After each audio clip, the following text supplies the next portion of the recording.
Welcome back to Unqualified and Uneducated, where we give you our unqualified and uneducated opinion on all things sports, music, movies, anything. Honestly, anything that's interesting. All right, man, let's get to it, man. I'm a little pissed off right now after How watching you the. feeling, man? How you feeling? You sounded super robotic and auto tuned out. That kind of calmed me down a little bit, but I'm pissed off, man. Just watching this damn Milwaukee Bucks Sacramento game. Just thinking like, oh my gosh, man, there was just some questionable calls during this freaking game. Okay, so in the fourth, I can't remember if it was fourth quarter or if it was overtime. Bogdan has his hands up and around Giannis. He's not touching Giannis at all. He just has him up because Bogey knows that Giannis is a superstar, and if he breathes on a superstar in the NBA, they're gonna get a call. So, okay, he's like that, right? And then Giannis just gets frustrated and just pushes him to the ground. And then they call a foul on Bogey. And I'm just like, I was like, oh my God. Like, those fouls are, I don't understand what a foul is in the NBA. Can you tell me what a foul is, Carl? Don't think about anything like circumstances. What is a foul? When your own teammate hits you, Oh, damn. because that's an NBA playoff foul. I remember that from when LeBron got fouled by Tristan Thompson. I remember that against the Warriors in the finals. Yep. So that's what I classify as your lowest tier of a foul. Mm-hmm.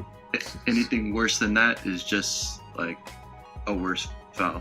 So you're saying that anything that happens to a superstar, no matter if it's on the same team or against them, it's a foul. Exactly. My problem is I have a problem with superstar calls because it's like I don't believe in superstar calls. I feel like everybody should just be called evenly, or give the superstars more fouls. Hey, you know what? I agree with you, and I think that's what the point of having rules to a game and fouls is supposed to do, is make it so everyone is on an equal playing field. But exactly, these refs is stupid as hell. Like, we've already had one instance in the NBA where there was a shady ass ref. What's that for? Like Donahue? Yeah, Tim Donahue.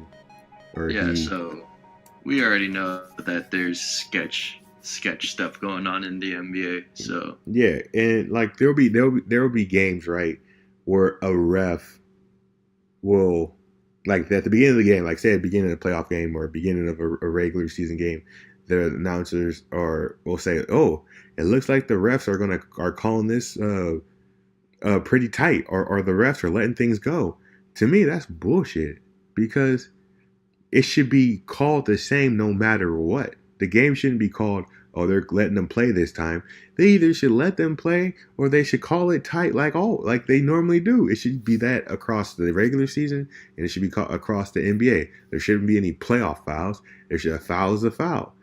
Because you get situations where you got superstar calls and they're just getting calls for no damn reason. And then James Harden, he gets touched in the regular season and it's a foul. But then you get in the playoffs, you can slap him upside his head and it's not a call. He's not getting a call. To me, it's just stupid because it's stupid. I'd slap that fool upside the head for sure. And you wouldn't, in the playoffs, you would not get a foul call. But if it's in the regular season, you might get ejected and miss 10 games. And like I said earlier, I'm only so excited or pissed off about this because the freaking Bucks game that happened. We just lost by 1 point, and I swear there were so many calls that went the Bucks' way that either the Kings didn't get it. And honestly, I'm just tired of Fox not getting calls, man. That's one of the most frustrating things of seeing them drive to the basket and not get calls, getting fouled and not get calls. And it's like, yo, and I gotta say to myself, can't wait till the Kings are older so they can get foul calls. That's bullshit.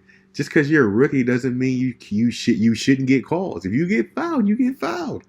You shouldn't have to earn getting. Yeah, imagine that. You shouldn't have to earn being in the NBA to get foul calls. Like you shouldn't have to put more time in the NBA to get calls. You earn getting into the NBA by getting drafted or getting signed or going to the D League. After that, you're in the NBA. Therefore, you're an NBA player. Therefore, you deserve a foul call. But no, you got to put in the time first before you get a regular season vet call. And all our whole team are like 5-year-olds, so we're never gonna get those vet calls because her whole team is young. All right, so I'm just gonna jump in here.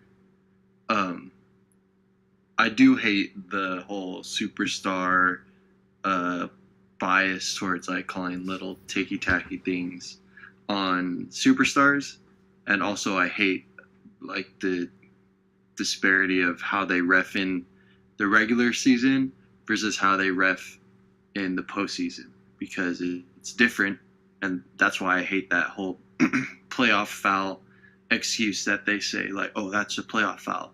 It's like, no, call the game the same way you call it in the regular season. Exactly. Because the playoffs is just an extension of that. And exactly. If you ref a different game in the playoffs, then that's not how it works. You're a bad ref. But the thing that I kind of disagree with is the idea of how you're saying if they're reffing the game and they're calling it tight versus if they're calling it, what'd you say, soft? I don't know. Like calling it a soft game. I think they're letting them play. Yeah, like if they're letting them play, or if they're kind of calling it tight, right? I think that has to do like with the individual ref or refs and the individual game specifics. Like I like to think about it with like a baseball umpire. You know, like not every single ump has the same exact strike zone. Oh yeah, they all have their own like different way that they see it, which I think all refs have their own way of seeing. Like maybe they think that's a foul, where another ref thinks there's not enough contact or something like that. So I just think the teams have to adjust to how the ref is how the ref is calling the game, whether they're letting them play or whether they're calling it a little bit tighter. Like you need to be, as a professional, you need to know how to adjust to that. Just like how in baseball, you got players who piss and moan about a strike zone, but in all reality, once you see the refs or the ump's strike zone, you need to be able to adjust to that and be like, well, I'm getting paid $20 million to be able to read a strike zone. And if the ref's calling like these low pitches strikes, then maybe I should start swinging at them. Something like that. So I just think for the way a ref calls a game, it should be consistent throughout the whole thing. But if they're calling it tight, then you play a brand of basketball where you're playing a little more towards that kind of style where you know he's going to call a lot of fouls. And then when they're calling, like letting them play, then you play more of like a bruiser type of thing. But it should be consistent. There should be no like bias towards if you have 10 years in the league versus if you're 2 years in the league. Basketball is basketball. All the calls should be like the same throughout the game. Okay, so I do like what you're saying. You brought up a good point. The game-to-game thing, I agree. And there are times where they have to call it tightly because the game is getting a little too physical and guys are getting chippy and they're starting to talk. So like they use the fouls to kind of calm down the situation. But like for example, like we saw this a lot with DeMarcus, but it was more prominent in guys. Well, it was prominent with DeMarcus, but it was prominent, extremely big for like guys like Dwight Howard, especially like Shaq, right? Shaq or Dwight or even DeMarcus would go up for, to put the ball back in or a layup or a dunk, and they clearly would get fouled, like hard fouls, no calls. And they wouldn't get those calls because they're big guys. And the refs are reffing those guys differently because they're big guys. To me, that's BS. To me, a foul is a foul. So if Shaq goes up to dunk the ball and someone hits his arm, it should be a foul. It shouldn't be, oh, he's a big guy, he can handle it. No, I agree 100% with that. So I got you with that. And the umpire, the strike zone thing, that is true. And one thing, and it is when you have humans. Yeah. There's human error. Right. There's Exactly. human error. But I'm just saying these refs are trash. Regardless, I get the whole human error thing, but they're trash. I'm just saying. I literally saw Giannis push Bogey to the ground, and they called a foul on Bogey. That's it. There's no Giannis slander on this podcast. Never. I just got I ordered NBA 2K19 for the Switch. It just came in today. I was definitely planning on playing it. Not happening tonight. I'm actually kind of pissed. Like the refs were making Chris Middleton look like he was Katie out there. Oh God. He was out there hooping and getting all types of fouls. Ugh. And Willie out here not able to make a. I can't even. I can't see. Screw Willie, bro. I can't do it right now, bro. I'm hot from this game, man. I'm hot, man. Yeah, my boy Willie out here making some schoolyard.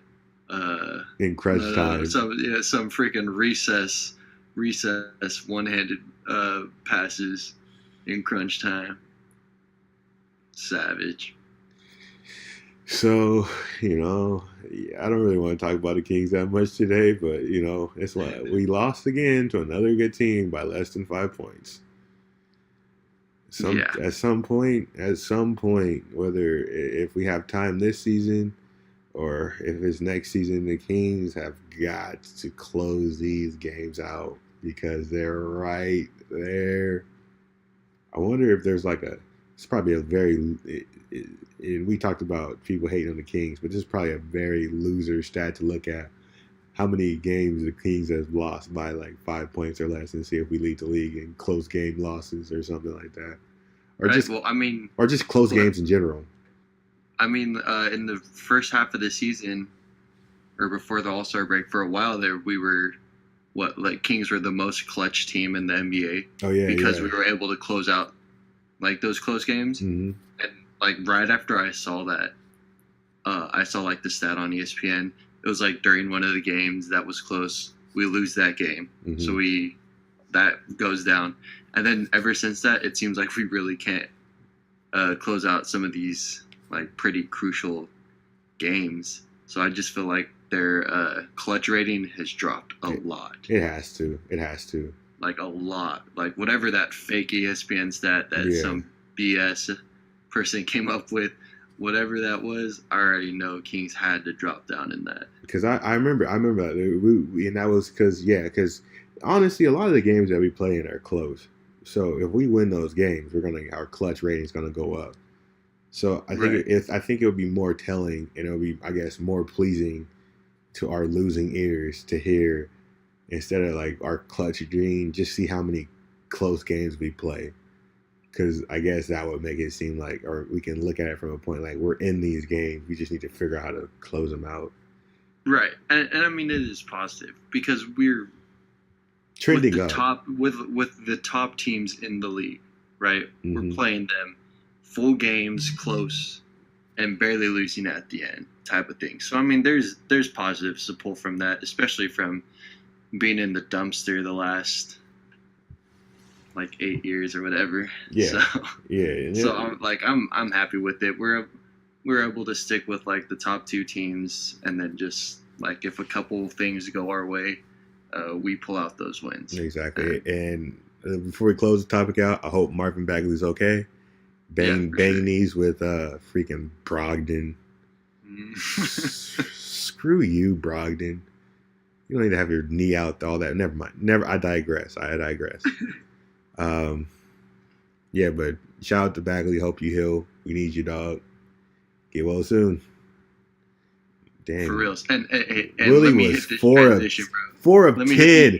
Willie was 4 of 10, bro. And he only had 9. What, are you serious? Yo, let me hit this transition. 140 points and he scored 10 of them? Oh my. Okay. You ready? You ready for the transition? Go ahead.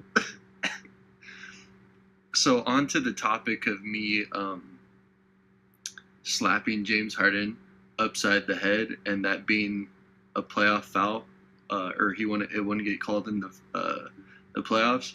How do you feel about that little boy touching Russell Westbrook during the game? Honestly, if that little boy was like 7 years older, he probably got punched in the face. Cause like when he touched him, Russ looked back and just looked at him for a second and was like, what happened? So I'm glad you brought that up because I watched it first, and at first like I didn't have like I don't like because since it's such a little kid, there's nothing you can do, right? Right. It's just a little kid, but I want to say the parents should have told their son, hey, or said something to their kid. There has to be a conversation between the parents and the kid, because no, you can't touch people. You just can't touch people. You just can't touch people. That just because you bought a ticket, right, to watch the game. You didn't buy a ticket to touch anybody. I'm pretty sure uh, if I saw that family walking down the street and I touched their, just touched the dad or whatever, he'd be like, whoa, what are you touching me for? But it's all different because it's a little kid. Yeah. Also, I mean, it's at a sporting event, which I think makes it a little bit different. My first question, was this a home game for OKC or Nah, away? it was this. I'm pretty sure this was in Denver. So then, if it's a little OKC fan touching Russell Westbrook, like if it's at OKC and a fan touches him, do you think he has the same reaction? Not at all. No. So that's where I think it's like his response is it's unjustified, just because like it mattered where he was at. Yeah. Now, if he would respond the same exact way to a fan in OKC doing that to him, then I could see his whole like little meltdown that he had during the game. I could see it being justified, but since I know if it's at OKC, he's not going to react that way. I don't like what he did. Well, I mean, he didn't really do anything. Like he shook the kid's hand, didn't he? No, I don't think he shook his hand. I think he talked to the dad and tried to like teach this kid a lesson. Yeah. Being like, you should tell your son not to just touch random people. Because you never know what's going to happen. But that's true. You're right. That's true. Except for Russell Westbrook's not a random person. He's a pro athlete. So I know for a fact wherever this dude goes, like in whatever town, he's surrounded constantly and there's little kids touching him. Yeah, but I see what you're saying. But like, a pro athlete, yeah, they sign up for the attention, they sign up for the media questions, they sign up for the fan, they sign up for everything, they sign up for the constant asking for autograph, they sign up for all that. But that doesn't mean you can touch him. No, I'm not like trying to justify that. Yeah, the kid should be able to touch him. The kid shouldn't touch him, but I don't think Westbrook could go there and like try to turn it into some lesson like he doesn't know who I am. You don't know what I'm going to do. Yeah. It's like, yeah, the kid does know that you're not going to sit there and smack his fucking head in the middle of a basketball game. Well, I mean, yeah, I get what you're saying, but I think that's... The kid should know his boundaries, though. Like, yeah. You don't go there. It's not a freaking petting zoo. So... It's a basketball game. Exactly. But this is the thing. This is my thing. Like, I think it's up to Russ to decide however he wants to react to it. Because he was the one being touched. I wasn't touched. I wouldn't, like, I've had random kids touch me, like, just walk up and touch me, like, out in public. And I'm like, what the oh, I don't know what this kid's hand's been. I don't know this kid. So at the same time, like, I'm like, and I'm not in the middle of a basketball game. So I can understand his frustrations. But at the same time, I think, Like even I think security should have walked up to the dad and said, "Hey, make sure your son is sitting down in his seat. He's courtside. You know, we don't want him to interfere with the game or anything like that." I think somebody needed to talk to him, but he was probably like a rich ticket holder, so nobody said anything. I feel like all fans that are on that level, whatever the floor base level, Mm-hmm. I think they should all have some sort of like rules where no, you're not supposed to touch. This is not like an interactive experience. Yeah. Like this is our new interactive basketball experience where you get to just like pat the guy on the back.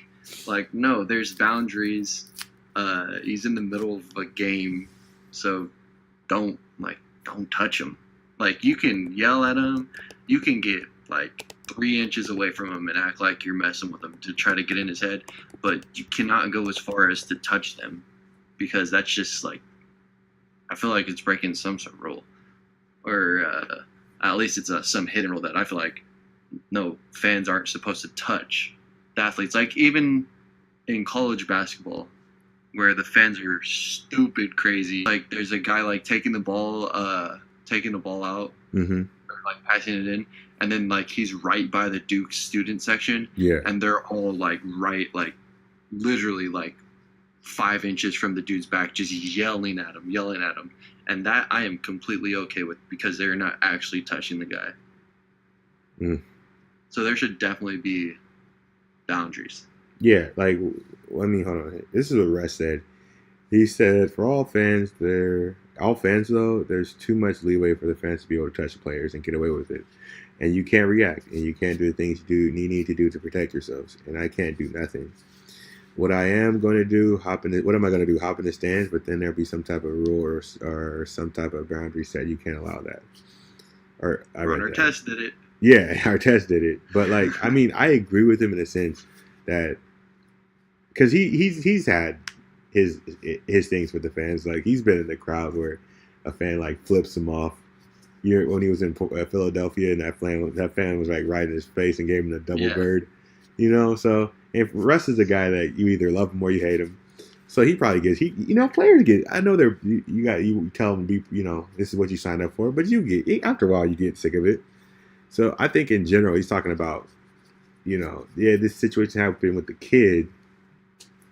But yeah, I mean, now what if some random idiot starts touching players now? Now we're talking about a grown ass man. Yeah, no, I agree. I'd rather it have been like a grown dude doing that, and then he would react the way he reacted, rather than some little child hitting him, and then he turns around, sees that it's a kid, and then does his thing where he kind of goes into it. And to me, it's just because I know that if that happened, the same exact situation, holy moly, the same exact situation, he gets touched by a kid, he like walks away, turns around, sees that it's a kid. If this happens in Oklahoma City, he doesn't react. He might even go dap up the kid and smile. But being that it's in Denver, he's all pissed about it. So yeah, because I mean, I'm watching the video, and the kid just touches him. Yeah. So he looks at the side, and then like the parents don't say anything, and then he starts talking to the dad, and they're just smiling. He shakes the kid's hand. So I think he shook the kid's hand. Like I think he handled it in the best way possible. Kid touches me. Hey, excuse me, sir, can you tell your son not to touch me? And then he daps up the kid. I think he handled it in the best way possible. All right. So then that's fine with me. I was gonna say then I got issues with like when the athletes be going into the stands and they sit down and they be like I swear I've seen like LeBron eat someone's nachos before. Oh yeah, no, I've seen that too, yeah. Then I got problems with that. Equal rights, homie. Oh yeah, no. If I was eating food and LeBron ate fell on the chair next to me and started eating my food, I would want my money back. I would be like, That's like $20, bro. I didn't get the full experience of eating all my nachos and this dirty athlete that's been on the court sweating and playing with a ball that everybody's touching and touching the That's ground right. stick his grimy fingers in my nachos. I'd be pissed. I'm not. See, I love basketball. I love the Kings. I love the team, and I like the players on the team. But I don't like those players so much that they're like idols to me. So Right. if I'm eating popcorn on the bench and De'Aaron Fox flies over and sits next to me and he just digs his whole hand in my popcorn, I'll be like, what the hell? I'm like, nope. I'll be like, bro, what are you doing? What's going on? You know? So I'm not a fanboy. I can't. It's just not. I can't do it because like that's just not me. But but most fans would be like, oh, LeBron was in my nachos. I know. Somebody probably might try to sell it on eBay. LeBron was in my nachos. I'd be pissed, bro. I'd be I'm like, upset. those are my nachos, LeBron. You better send me at least $25. I'd be upset. I'd be extremely upset. So hold on. I think the Lakers have beaten the Pelicans. Great.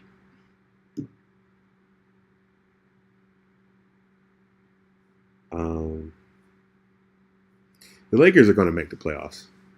Like, there's no way that there's no way that the NBA is going to let LeBron James fall out of the playoffs. Yep, he brings too much money. There's way too much, and which is in the NBA doesn't want the LeBron. I keep on mixing up LeBron and the Lakers because they're not interchangeable. It's one or the other.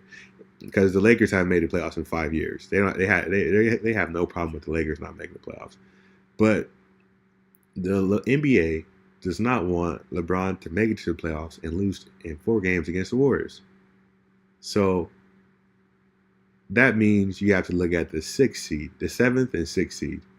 Whoever is sitting in that 7th seed, you're going to drop. And whoever's sitting in the 8th seed, you're going to drop too. So, because LeBron has to be in the playoffs and he has to make it to the next round. So Right. How do you like his chances against the Golden State Warriors or the Denver Nuggets? The Nuggets. So the NBA is gonna make it happen where LeBron is playing the Nuggets in the first round. And I know what you're saying. You have no proof, conspiracy theory this, conspiracy theory that. But hey, when you got a guy that comes out and says NBA cheats at everything, he said refs control games, he went to jail for it. That's when you start questioning the NBA and their integrity sometimes, allegedly. And Right. I think I believe that LeBron's gonna they're gonna make the 7th seed. I've been on this conspiracy that the NBA is rigged, bro. I mean, as a Kings Whenever it was the playoffs where they where LeBron reverse swept the Warriors. Mm-hmm. I called that happening, because it was like the Warriors went up 3-1 or whatever. Yeah. And then I saw somewhere that the ticket prices were like $10,000 or whatever, $10,000 to go watch this game, and I was like, oh, bruh, there's no way they don't stretch this thing out to 7 games. Of course. And then it happened, and that's the same. That wasn't that the same playoffs where LeBron got fouled by Tristan Thompson? No, that was the second. Was that the second meeting? Yeah. Oh, but I just remember thinking, I was like, oh, they're going to make it go 7, and then they're going to give LeBron the championship, because that's when they had just, I feel like that's when they just put out the idea of Space Jam 2. Mm-hmm. And I was like, oh, they're just fueling the fire for Space Jam 2. They're going to have them reverse sweep to make more money on the playoffs, Yeah. and then to like power up and get more hype to Space Jam 2. And then, sure enough, it happened. And I was just like, I'm hurt that I knew that was gonna happen. Yeah, bro. Like, it's no coincidence that as soon as the LeBron James Lakers start to implode, that they start to implode, that all the other teams in that 6, 7, or that 7, 8th, 9th, 10th spot start dropping out. There's so much momentum. Usually, you go to the All Star break. That's when you pick up more momentum. You rest up. But now, like the Clippers, I know they traded Tobias Harris, but Clippers, Kings, and especially the Spurs. The Spurs are dropping like a rock. All those teams are dropping now. Yeah. I would love to watch those games and watch. You see if I see any BS calls or anything like that. I would love to watch those games just so I can see if that's how the refs are calling those games. It'd probably be very interesting. Yeah. But it's just that the Lakers are so trash that they still get beat by the Memphis Grizzlies. So that kind of makes this theory obsolete. It's the cover up, bruh. Yes, you gotta make it more realistic. That's right. They gotta make it. You're right about that. You make it realistic. So book the Lakers in the 7th seed. You can book them there. Adam Silver is gonna make it happen, or he's already making it happen. Yeah, and then they're gonna upset the Nuggets too. Upset the Nuggets in the second round, and the narrative will be LeBron James took advantage of a young, inexperienced Nuggets team. Right. Because he's so great, and then he goes to the second round, and at that point, I don't know who he's playing at that point. Probably Portland Trailblazers or something. Oh gosh. That's a win. Portland Trailblazers like what the Raptors were. Yeah. The past 2 seasons in the East. No, before the Trailblazers are a Super Saiyan version of the freaking Wizards. Super Saiyan. Yeah, it's like they're super. Nah, KO Ken, bro. The KO Ken version of the Wizards. Hey, bro, you can't KO Ken your way to the playoffs. Give them that. At least give them Super Saiyan. You cannot KO Ken your way into the playoffs, man. KO Ken times 10, bro. Dang, bro, you're so disrespectful to the Blazers, bro. And then the freaking Warriors are like the Super Saiyan God KO Ken times 100 version of the Wizards. Right. Oh my gosh. NBA's rigged. Yep, NBA's that's all I wanted to say was the NBA's rigged. Allegedly, don't come and sue us, but it's true. There's no. I want them to sue us, bro. They don't want to sue us. They don't want to get our names out there. They don't. They don't want this work. They don't want all $10 that we got. Yeah, they don't want this money we got stashed away in the Bahamas, right behind Buddy's teeth. Rip. Why you gotta do that for? Rip Buddy's teeth, man. Buddy's teeth is so big, bro. That's why he can never close his mouth. I'm surprised that he was able to play 39 minutes, not suffocating, bro. Hey, man, I'm with you, man. I'm with you. Like, it must be a struggle to get air in and out. It's gotta be. And we love Buddy, by the way. We ain't hating. There's only like 1 or 2 Kings players that I've ever really hated on. Number 1, what's that fool's name? Oh, no, I forgot his name.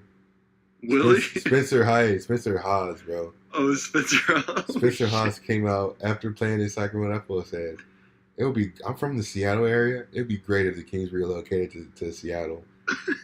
Everybody in Sacramento was like, what'd you say? Wait, what?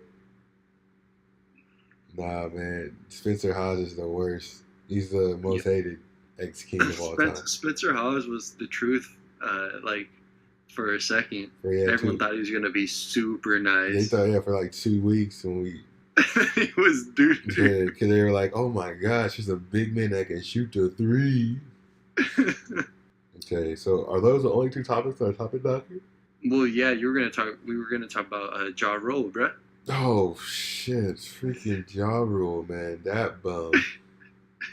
I can't believe he cursed us after he put on that trash ass halftime show, and then for some reason, I don't know when the trade went down, and I don't know how we did the trade, but I thought we were doing a really good job, but apparently And I thought since we had him under contract to at least like 23, 24. But apparently, Cat's leaving us in free agency, bro.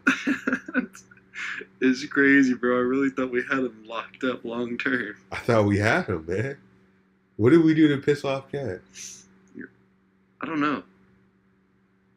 Yo, Like maybe it's because we have Willie, and like they were both on Kentucky at the same time, and being on the Kings at the same time is kind of awkward. it had to be. He was just like, "Yo, I deal with this trash ass dude in college. Why do I gotta deal with him now?" You gotta think about it. Maybe we don't even have Jimmy on the team. Why is he trying to run? I don't know. There's nobody to be scared of on the Kings. I don't understand why Cat would want to leave. Ja Rule was on one, bruh. He was on one. That I think somebody said that basketball analysis was almost as good as the Fire Fest. Yeah, my man put on the Fire Festival of a halftime show first, Yeah. and then started tweeting out like a Fire Festival, bro. I wonder if he tweets in all caps like he used to rap. What about it without my baby?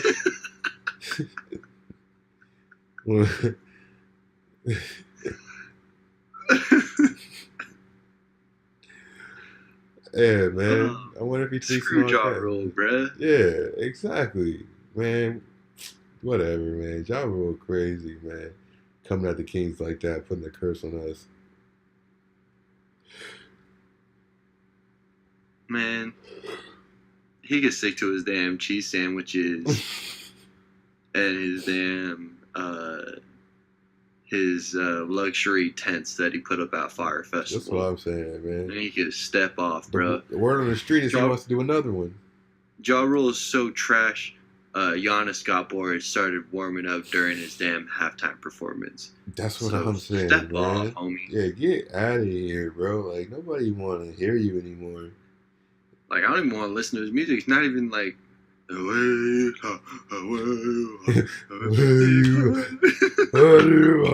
Mother, it's the motherfucker. Are you in it? Freaking Muppet, motherfucker. Dude sounds like a Cookie Monster.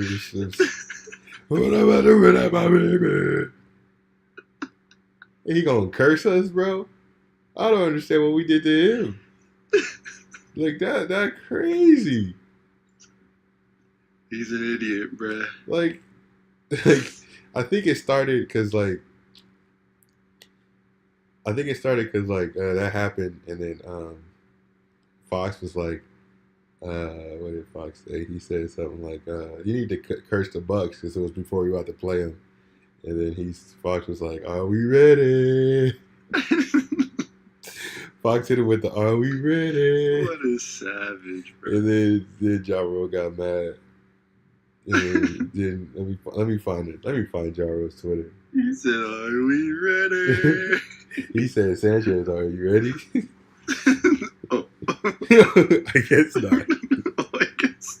Oh, yeah, I guess not. Sanchez, are we ready? Oh my gosh. Oh gosh, I can't find it. Oh, he said, "Y'all will never win a championship." And Colin Townsend gonna leave you, free agency. That's what he said. I think that's how he texts, or he tweets. So, Yo, I'm tired. oh my. And he even said, "Shout out to the bass guy, Lil B. I'm channeling my curse powers from him." Dude's crazy, man. Screw Ja Rule. Screw Malcolm Brogdon. Screw Spencer Hayes. And screw these NBA refs, man. Jesus. And there's one more person I'm going to add to that screw you list, but I'm going to wait till the summer and see how free agency shakes out. See if that person's still on the team or not. Jeez. And if you are still on the team, you're lucky. And if you ain't, you about to be the first one on that list. Oh no, we don't deserve that. You're going to be on the first on that list. You're going to be right in front of Ja Rule. After that pass you made to Buddy tonight, No. and you had a nerve to have these posts on your Instagram talking about, I bet y'all thought I was going to practice rebounding. You got me. You got me, man. it's crazy. He'd be posting all this stuff on Instagram, like he's putting in work on his mid range I and all this crap. know. And then I see him in like some, like I don't mind if he's practicing mid range. Go ahead, put up some shots. This dude had like some wide ass open, like free throw line distance shots that he could take. Doesn't even take it, just immediately grabs the ball, doesn't look at the rim, just looks for someone to chuck the ball out with one hand. Ass player, bruh. I Come just on. I just don't understand. Like he'll practice like his post moves on Instagram, put some rap music in the back, and then put some edits on there. You're like, okay, I guess you're doing this during All Star break. That's cool. And then he gets, I said, we're outside All Star break, you know, and we're playing against the Warriors, and we're like, we need that. Nope, doesn't show it. All right, let's move it on to the Thunder game. He got us that charge, but all right, that It's charge. crazy that our best, well, I guess since Marvin Bagley's hurt, and I mean he's not as established yet. Yeah, Our best post player is Harrison Barnes. it actually really is. That's like our best low post threat. Oh yeah, it goes. He is. He really is. It's like there's like no, yeah, and he's not even the tallest. Nope. And he's not And even. I think it's solely because he can hit like a turnaround. Hey man, I think it's just because he could just dribble in the post without turning it over. Right. That's it, man. I think it's because he can pass the ball with two hands. That might be it. I think you found I think you found it. So shout out to Willie though. You're gonna make a list one day. Damn. I promise you. I don't know what list that'll be. I don't know if it's gonna be like the greatest centers of all time or like. But you definitely gonna make that list, man. And I'm so happy for you. I just want to congratulate you on the success you will have this in the future. You know. No, I'm gonna scratch that. Scratch that, man. We're gonna wait till the end of the season before we have these discussions. June 1st. That's when we're gonna have this discussion. Because you never know, Willie might unlock his potential and be the 29th best center in the league. Damn. Maybe one day. Who's even worse? Who would be 30? LeBron. Damn. Have you seen LeBron play post defense? LeBron literally is the worst defensive center in the league. I don't care what anybody says. There was one play where somebody from Memphis was gonna shoot the ball. LeBron backed all the way into the post, and then the dude still shot the ball. LeBron plays free safety in the NBA. It's crazy. It's a little. LeBron will sit in the post, miss his defensive cue by like 5 feet, and then yell at somebody else that was guarding their man. It literally is the craziest thing I've ever seen in my life. And like the analysts and stuff on TV, they're starting to call out LeBron for his leadership. And like I always said, man, like LeBron isn't like the greatest leader of all time. People like say it. And okay, this is the thing. I get upset when people try to defend LeBron because I think if you see what LeBron's doing and you try to defend him, I think you're just a loser inside. Or you're either a loser or you're the guy on the team that was the best player on his team and never tried hard because you're the best player. You just didn't put in that work. Because like I don't understand, you can watch somebody call themselves the greatest player in the NBA, the greatest player of all time, but he doesn't play. He's not playing as hard as he can, and they need him to be the best as he can. Yeah, I just immediately hate the fact that he calls himself the greatest of all time. Like that kind of shit actually just makes me mad. So it just makes me mad. I don't even like thinking about it because I remember that happening, and I was just like, shut the hell up, bruh. That's just how I felt, man. I like people who are humble, and I know, like, I think, like, Michael Jordan is the best of all time, and that fool wasn't humble. So maybe it's just the fact that he's still playing Mm-hmm. and he's saying it about himself. I don't know, but maybe Jordan was doing that too. I just wasn't really I don't know if Jordan was doing cognizant. that. I don't ever remember hear Jordan saying he was the greatest of all time. I just remember Jordan saying he was great and people can't guard him, which everyone in the NBA says. Even Giannis says there's no one that can guard him. Yeah, But I don't remember Jordan ever saying I'm the greatest of all time. This win makes me the greatest of all time. But hey, it's just LeBron's just a different person. So he's different type of asshole. just gonna go to every NBA team he can go to and trade all their players away. And That's right. fire their coach away. He did that. Basically did that in Miami. The GM, bro. The GM was born in Miami. The GM. The GM, man. That's crazy. You think The that, GM mode on 2K is gonna be sick. that's what I got it. I'm hoping it's on this one right here. The one I got. I bought it for the You got Switch. the special the GM. Oh yeah, it says right here.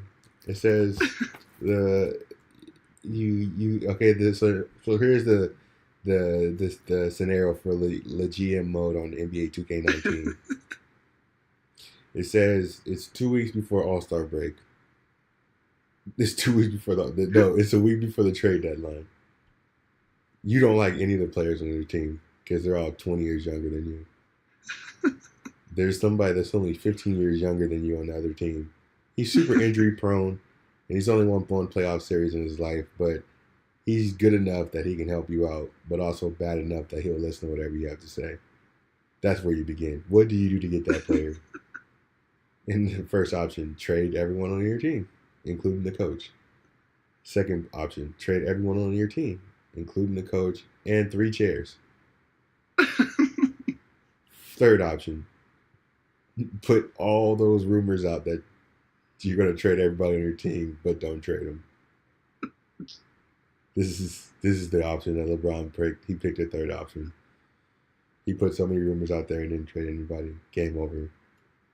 I think he did that as a tactical thing, so he could just crush all of their spirits, and then when they get a win, it's like, well, we could win with these crushed spirits. I wonder how good we'll do when we have high spirits. Real. Mind games, bro. But it's 11 o'clock. I'm getting kind of tired. Let's close it out, bro. Okay. So Carl, do you have any last words? Prayers up for my boy Marvin Bagley. Hoping this injury-esque prone rookie season is going to be like how Steph was early on in his career, where he was injured a lot and then he just comes back and is fire. Shout out to Willie Cauley-Stein for making a list for the first time in his career. No, he hasn't made it yet. Oh. For the future, when he makes the list. He might be honorable mention though. Like, he's fighting as well on that list. All right.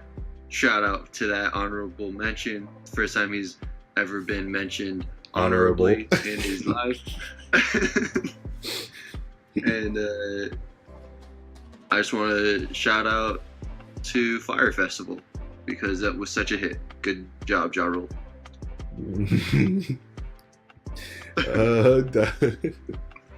I just wanted to say shout out to Ja Rule's career because it put up as strong of a fight as anything I've ever seen.